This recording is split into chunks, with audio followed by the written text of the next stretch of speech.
స్వరంగంలో చిక్కుకున్న కూలీలను బయటకు తీసేటానికి పగడ్బందీ ప్లానింగ్ లేచిండ్రో వేయలేదో గాని హరీష్ రావు వాడికి పోయి చేరకుంటా మాత్రం పెద్ద ప్లాన్ వేసి ఫుల్ సెక్యూరిటీ పెట్టింది సర్కారు.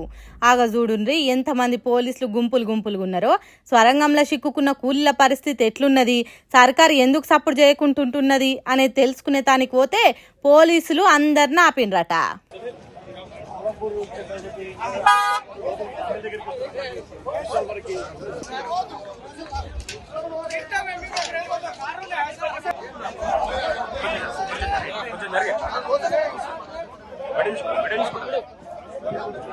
గులాబీ దండు కార్యకర్తలను పోలీసులు ఎంత ఆపినా ఆగలేదట.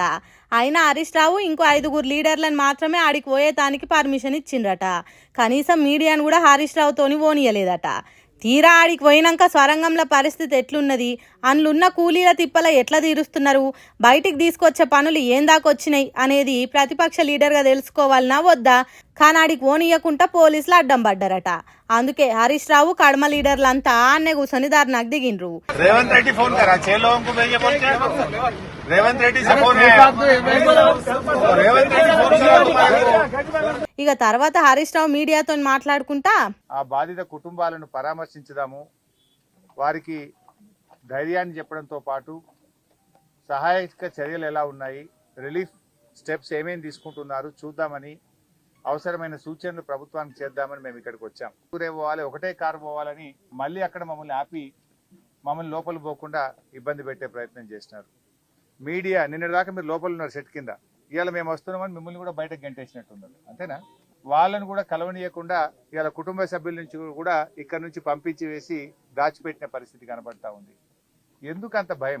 అన్ని తీర్ల కూలీలను బయటకు తీసే పనులు చేస్తున్నామని చెప్పే సర్కారుకు ప్రతిపక్షం వస్తే భయం ఎందుకు? మీడియాను దగ్గరికి రానియకుండా, స్వరంగంలో చిక్కుకున్న కూలీల బంధువులను కలవనీయకుండా అడ్డుకోవాల్సిన అవసరం సర్కారుకి ఏమున్నది? ఎందుకు భయపడుతున్నది అని అడిగిండు.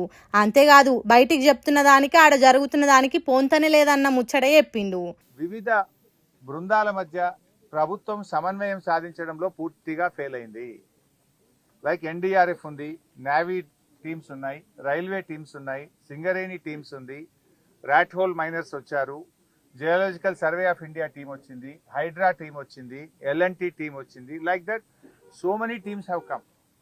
ఇంతమంది మధ్యలో అసలు ఎవరు ఏం పని చేయాలి, హౌ టు గో ఫార్వర్డ్ అనే విషయంలో డైరెక్షన్ లెస్ లో ఉన్నారు అందరు. ఒక స్పష్టమైన డైరెక్షన్ లేదు.